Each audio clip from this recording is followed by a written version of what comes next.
اتكلمي عن الكليه، اتكلمي عن الكليه، اتكلمي عن الكليه، ما انتش قادره. كميه السؤال ده صعب قوي. اتكلمي عن كليه تربيه اطفال يا ولاد، والله انا اتكلمت عليها، انا نزلت فيديو.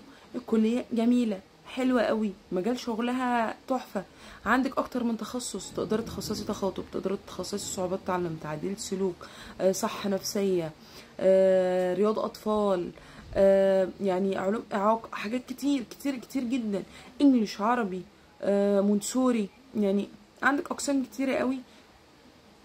يا جماعه السنه دي اعذروني انا مش متابعاها، والله ما متابعاها علشان خاطر الكورسز. تالت حاجه، الكليه عيبها الوحيد يعني هي ميزه وعيب، هي عملي.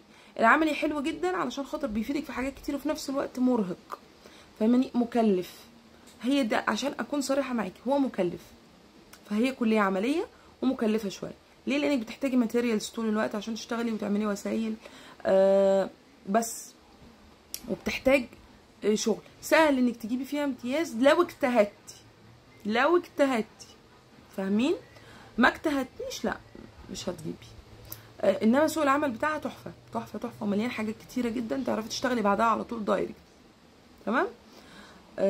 يعني قولوا لي لو انتوا عايزين تعرفوا حاجه تانية، اكتبوا لي تحت، عشان يعني ده اللي المعظم سأل عليه.